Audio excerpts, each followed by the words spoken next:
15 cosas que la gente dice y que no son ciertas. 15 cosas que la gente, que las personas toman como verdades y que no son forzosamente verdad con respecto a las relaciones, al amor, a la familia, etcétera. ¿Ok? Hoy vamos a hablar de eso. Mi nombre es Sonia García, soy psicóloga familiar sistémica y vamos a comenzar, ¿vale? Al grano, al grano como el dermatólogo, para que, digamos, aprovechemos el tiempo. ¿Ok?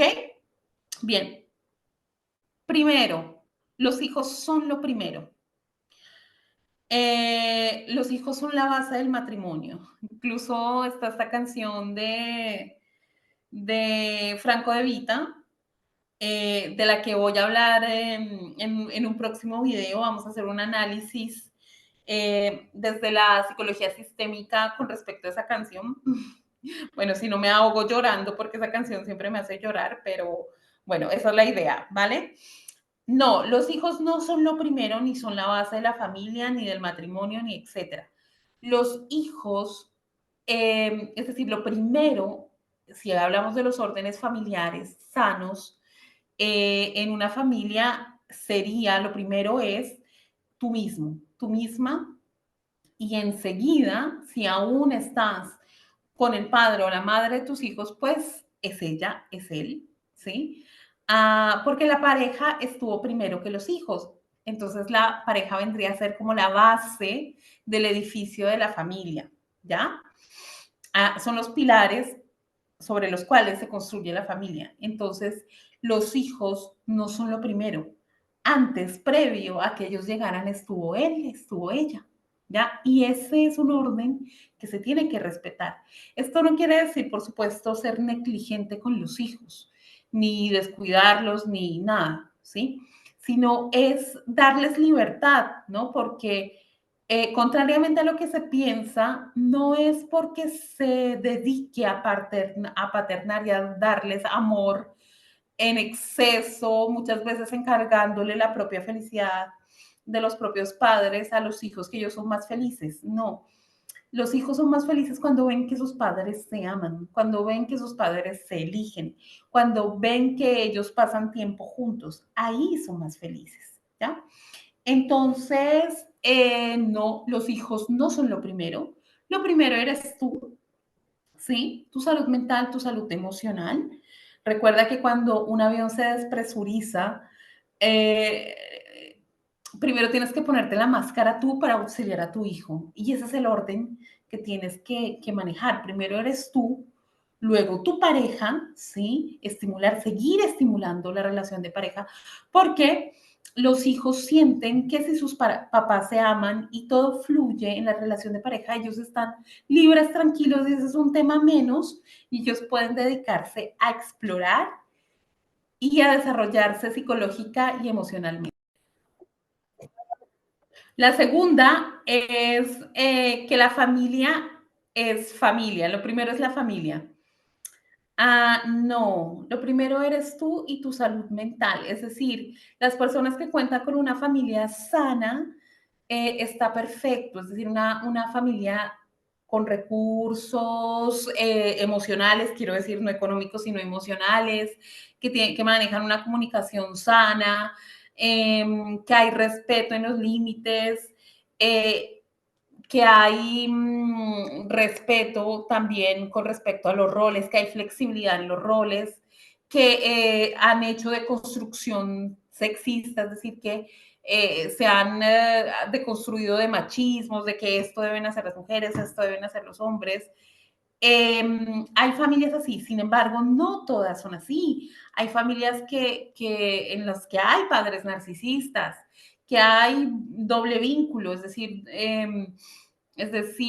doble instrucción. Por un lado se le manda el mensaje al hijo que se le quiere y se lo aprueba, y por el otro que se lo descalifica y se lo agrede tanto explícita como implícitamente. Hay manipulación, hay comunicación pasivo-agresiva, etcétera. Hay chantaje emocional, hay un no respeto de manera general y hay como una desvalorización de las emociones de la persona.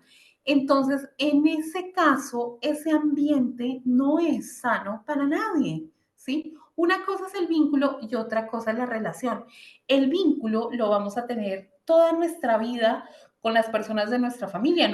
No podemos dejar de ser hijos de nuestros padres, padres de nuestros hijos, hermanos de nuestros hermanos. No, pero sí podemos elegir regular o dosificar la relación de tal manera de tener una distancia emocional sana y distancia física en algunas ocasiones para estar sanos psicológicamente. Lo más importante es tu bienestar emocional.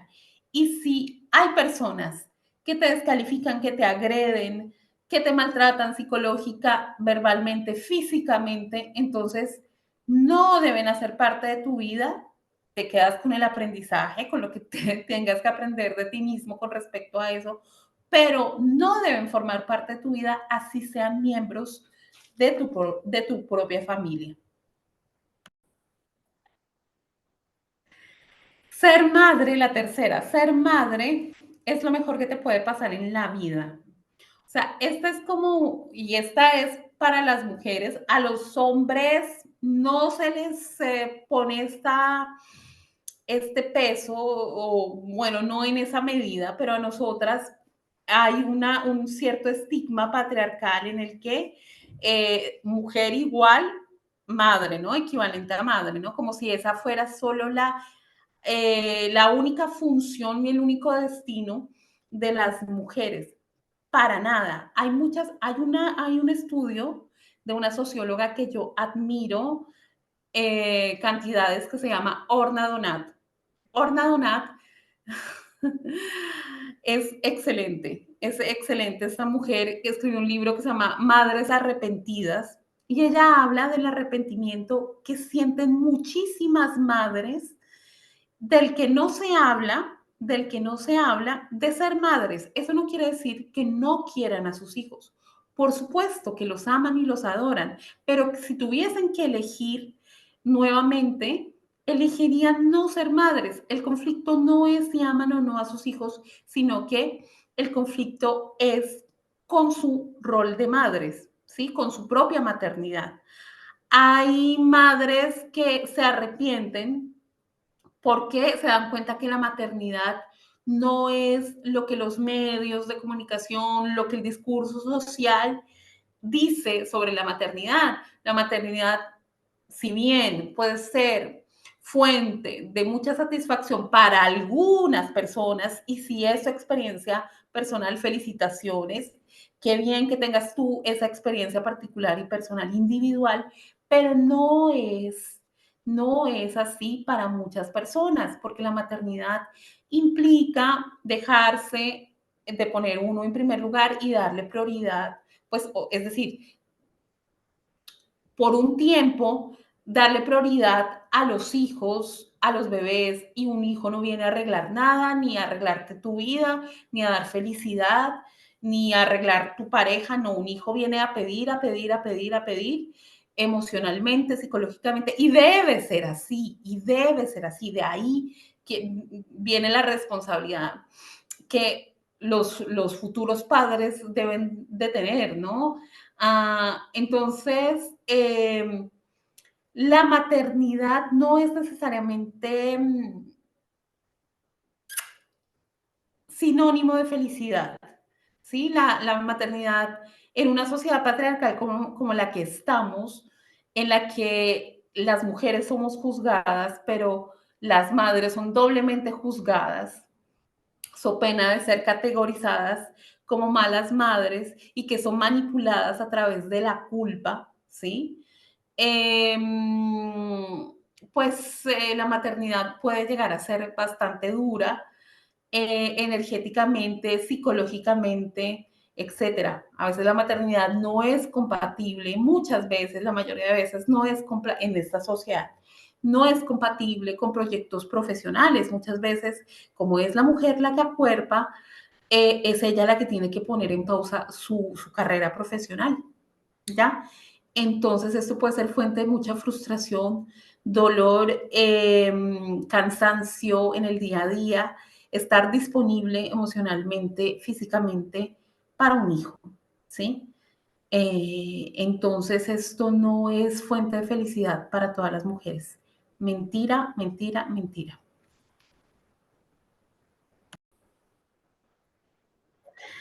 Los padres hacen de todo por sus hijos. Eh, sí, los padres, mucho, algunos, la mayoría, hacen mucho por sus hijos, ¿sí?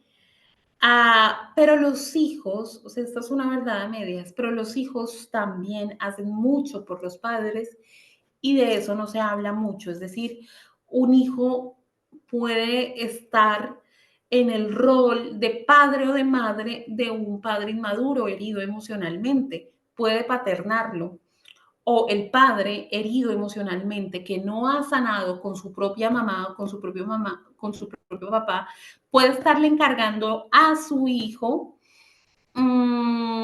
responsabilidades como si fuese él el adulto, ¿no? Entonces, hay familias en el que los órdenes están invertidos y el niño tiene responsabilidad de adulto porque el padre no se hace cargo, tiene alguna adicción, eh, no tiene regulación emocional, entonces reacciona, es agresivo, o bueno, o el padre le hace pensar al hijo que es un mal hijo si no cede a renunciar a actividades o a comportamientos dichos propios de su edad, ¿no?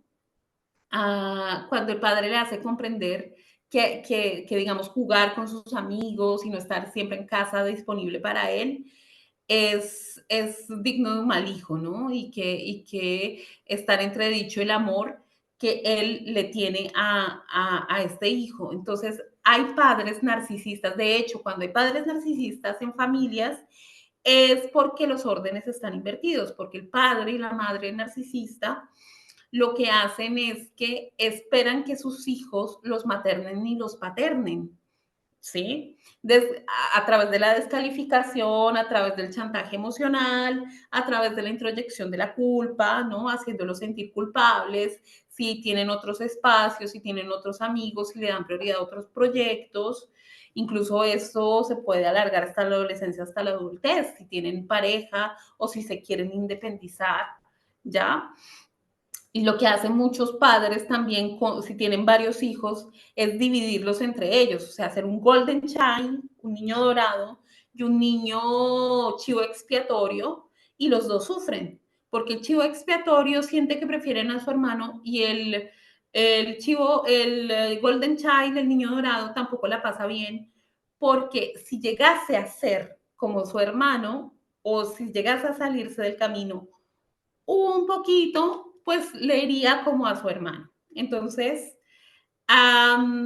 los padres hacen mucho por los hijos y así debería ser. Los padres dan y los hijos toman, pero en algunas familias disfuncionales, los hijos dan mucho más de lo que deberían.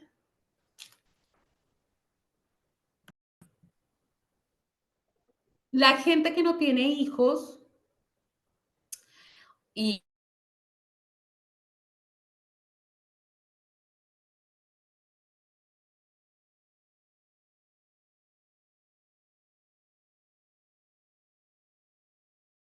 y particularmente en esta sociedad patriarcal, sociológicamente, el rol de cuidadoras por excelencia, tengamos hijos o no los tengamos, ¿sí?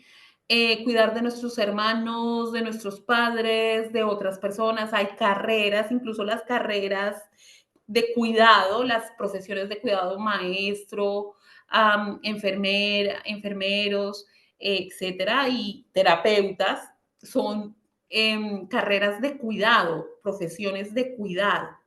Entonces, no es verdad que las mujeres o las personas que eligen tener hijos no cuidan, sí cuidan. Es decir, no hay una ruptura completa del rol de cuidador que normalmente es vista como altruista. Es solo una fractura, porque muchas de las mujeres que no tienen hijos, sus carreras, sus profesiones se dedican o sus vidas personales eh, están encaminadas al cuidado de otros, cuidar de sus padres, de sus hermanos, de sus sobrinos y en sus profesiones cuidar de sus pacientes, etcétera. Y para eso se necesitan recursos emocionales, se necesita cierta inteligencia emocional y se necesita madurez. Si hablamos de madurez, la madurez se podría medirse en términos de autoconocimiento y gestión emocional, ¿ya? De comunicación asertiva y de sano egoísmo. Entonces, no es verdad. Incluso muchas veces la gente que no quiere tener hijos es más consciente de su niño interior y las necesidades del mismo, ¿ya? Y no quiere prolongar las heridas de ese niño interior o de generaciones anteriores en una nueva generación. ¿Mm?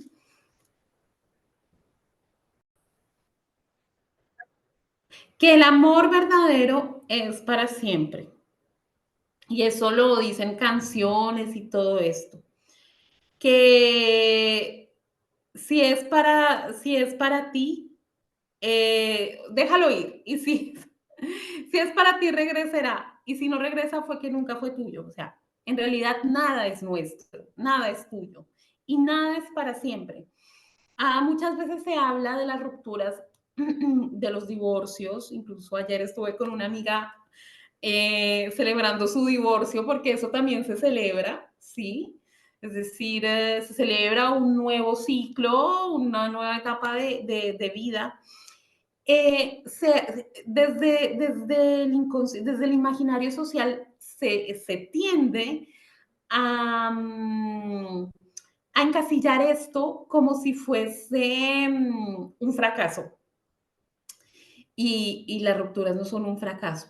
Sí, es nada más un ciclo que termina para dar espacio a un periodo de ajuste que es el duelo, que por supuesto a veces no, que en la mayoría de veces no es agradable transitar un periodo de duelo, pero si logras tomar aprendizaje de lo que te enseñó tu relación anterior, puedes comenzar una nueva relación desde esas bases, ¿no? Desde esas nuevas bases.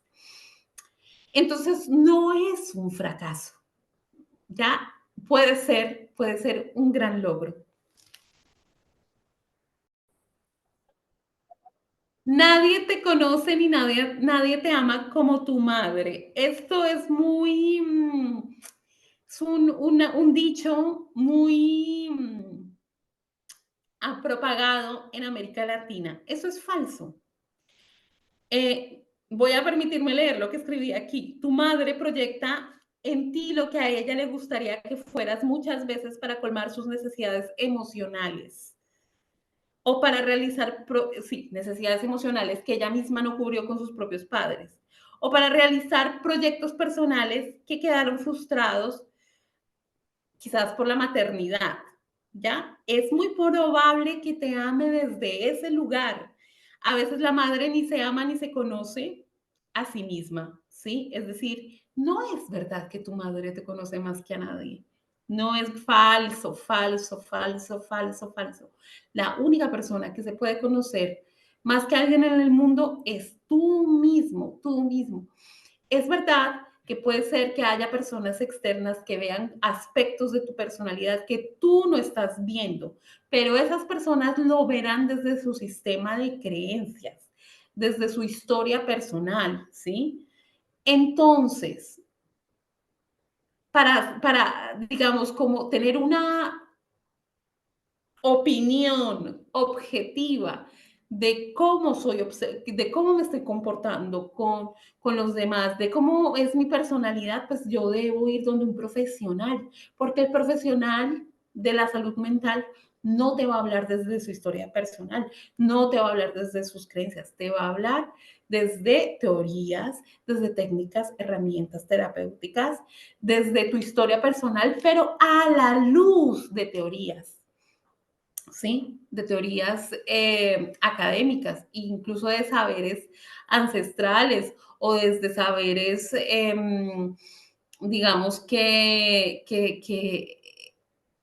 autorizan a esa persona a verte de una manera objetiva y no desde la historia personal, ¿no? Entonces yo pienso que tú eres igualito a mi papá. No, no, no, no. O sea, yo te veo desde un lugar objetivo, ¿no? Desde las teorías académicas, desde herramientas y enfoques terapéuticos que te pueden ayudar a ti a manejar mejor tus emociones, a poner límites, a comunicar mejor, a priorizarte, a trabajar por tu bienestar emocional.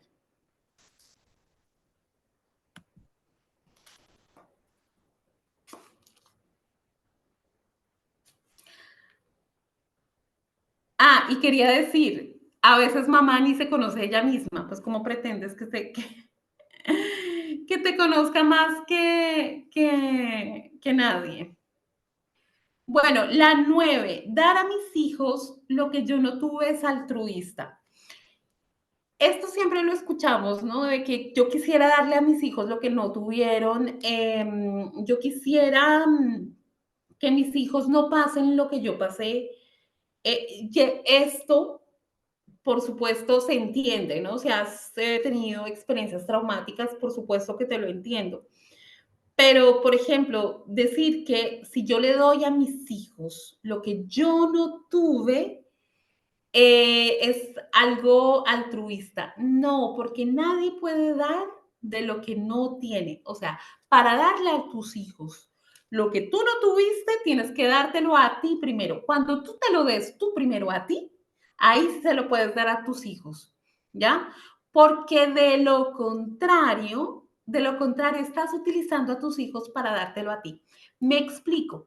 Por ejemplo, yo escuchaba a alguien que decía, ay, pero mi hijo es un mal agradecido porque yo sí le compro los tenis de marca, los que yo siempre soñé, porque yo sí lo llevo a los parques de diversión que él quiere ir, porque sí, bueno, pero eso es lo que él necesita.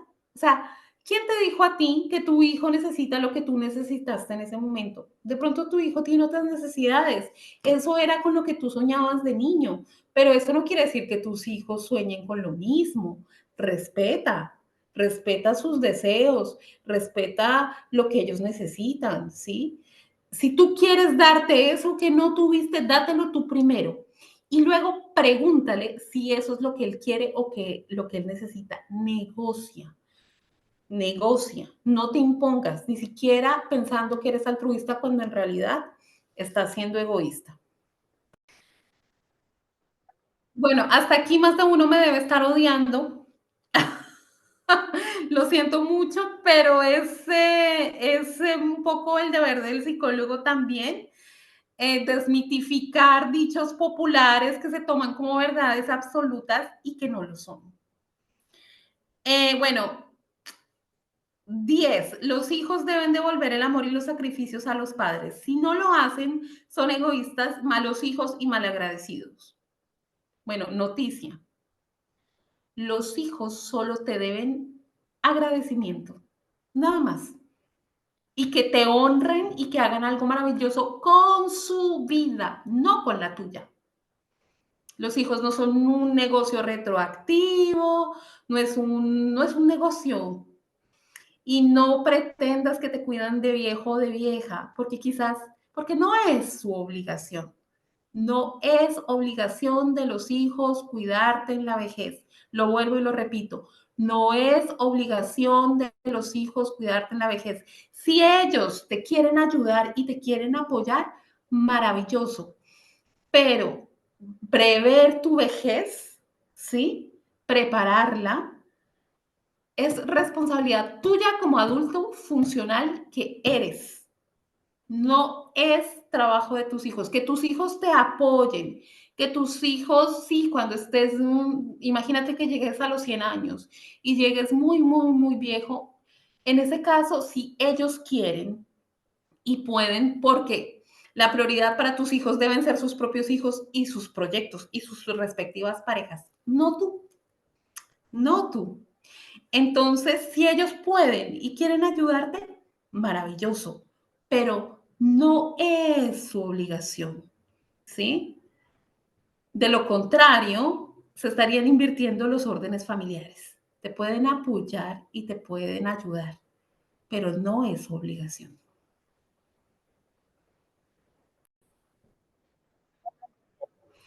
Tener hijos es la única forma de dejar un legado. Falso. Un legado quizás genético, pero muchas personas, la mayoría de gente, no es capaz ni de recordar el apellido, el nombre de sus 8 bisabuelos. Ni siquiera saben cómo se llaman. ¿Quién te garantiza a ti que tu filosofía de vida y tus valores van a ser transmitidos tal cual de generación en generación?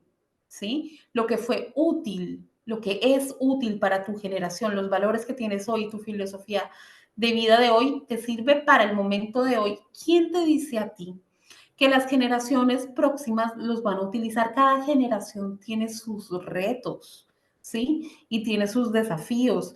Entonces, sí, tener hijos, por supuesto, que es dejar un legado. Y que es la oportunidad quizás de cambiar y equilibrar ciertas cosas que en generaciones anteriores se han hecho de manera desequilibrada, ¿no? Salomón Selam dice que los hijos son herramientas de reparación. Eso significa que reparan dramas en generaciones anteriores y eso se hace también a través de las profesiones. Por ejemplo, si en una familia hay muchos abogados, quiere decir que en generaciones anteriores hubo muchas injusticias. Entonces los hijos vienen a reparar las injusticias de generaciones anteriores. Está muy bien, pero no es la única forma de dejar legado, ¿sí? Muchas personas han dejado legado de otra manera en el mundo, escritores, artistas, filósofos, lo que sea, ¿sí? O filósofas, han dejado legado y han hecho contribuciones a la humanidad sin tener hijos. O sea, algunos tienen hijos, otros no. Entonces no es la única forma. Dejar legado se conecta más con que tú veas a la humanidad como tu familia también y que no hagas diferencia entre unos y otros. Eso sí es dejar legado. 12. Todo tiempo pasado fue mejor. No es verdad. Es decir, nuestro cerebro nos hace pensar, o sea, genera una ilusión en el que nos hace pensar que todo tiempo pasado fue mejor porque tiende por el tratamiento adaptativo de información, a digerir, a convertir los eventos desagradables en aprendizaje. Entonces, por eso no lo recuerda tanto como los positivos, siempre y cuando no haya trauma. Cuando hay eventos traumáticos, ahí sí el pasado no fue mejor, ¿no?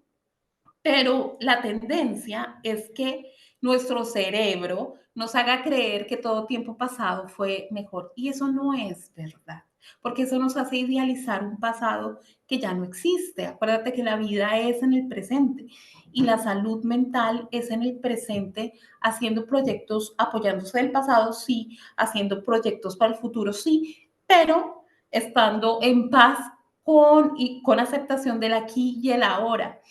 Entonces, idealizar el pasado puede hacernos caer en sentimientos de tristeza, de nostalgia patológica, de depresión, etcétera. Perdón. Y no es verdad, es una ilusión de nuestro cerebro. ¿Ya? El presente tiene aspectos positivos y negativos y el pasado también tiene aspectos positivos, pero también negativos, aunque estos últimos lo recordemos con más dificultad.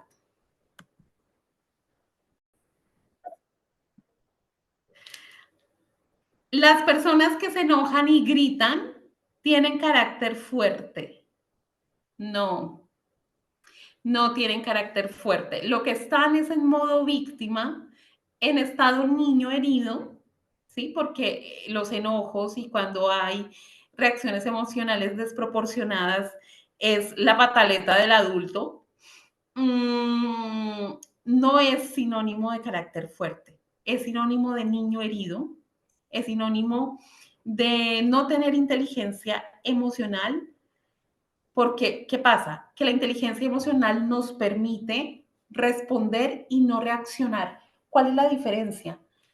La reacción es automática, es impulsiva, pasa al acto, genera violencia, tanto verbal, física, emocional, etcétera. En cambio, responder es, valido mi emoción, la acepto, la acojo y desde ahí actúo y le pongo límites al otro y me reservo o pido hablar en otro momento. Ahí estoy respondiendo. Entonces, la persona que grita y que agrede no tiene carácter fuerte, lo que no tiene es inteligencia emocional.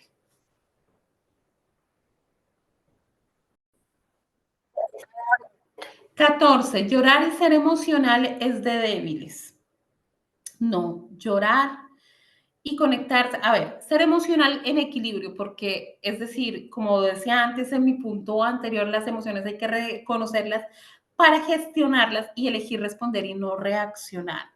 Pero llorar no es símbolo de debilidad, es ante todo permitirse ser fuerte lo suficiente para permitirme ser vulnerable, porque la tristeza y llorar nos permite autorregularnos, nos permite alejarnos de un foco de dolor, nos permite desahogarnos, nos permite hacer duelos.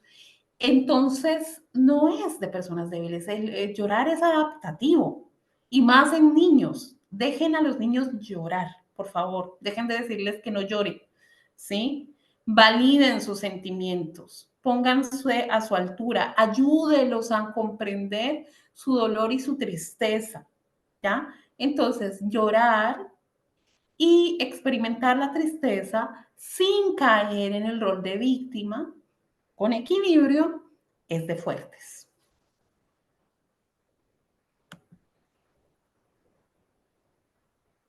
Bueno, el 15.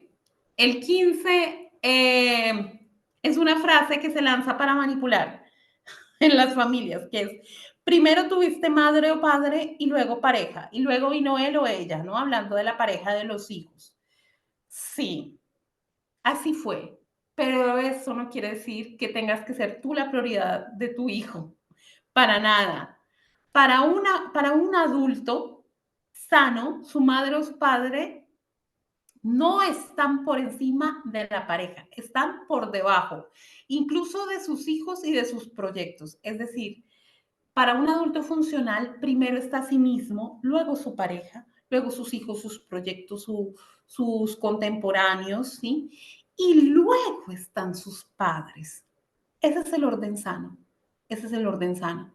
Porque en un sistema familiar tiene prevalencia el que llega primero, pero en un conjunto de sistemas, y aquí si tus hijos tienen hijos, estamos hablando ya de un conjunto de sistemas, o si tú mismo tienes hijos, estamos hablando de un conjunto de sistemas, el nuevo sistema tiene prioridad. Entonces, ¿quién es el nuevo sistema? Pues la familia que has formado o la familia que ha formado tus hijos, ¿sí? Entonces, si tú amas a tu hijo, déjalo que él se ponga como prioridad a sí mismo, a su pareja y a sus hijos. Y si tú te sientes mal con ello, pues ve y arréglalo en terapia, porque el mejor regalo que un padre o una madre le puede hacer a sus hijos es ir a terapia. Bien, espero que les haya gustado, que no les haya disgustado mucho, que no les haya chocado mucho alguna cosa que dije. Traten de abrir su mente, su cabeza. Acuérdense que no evolucionamos como personas pensando siempre lo mismo.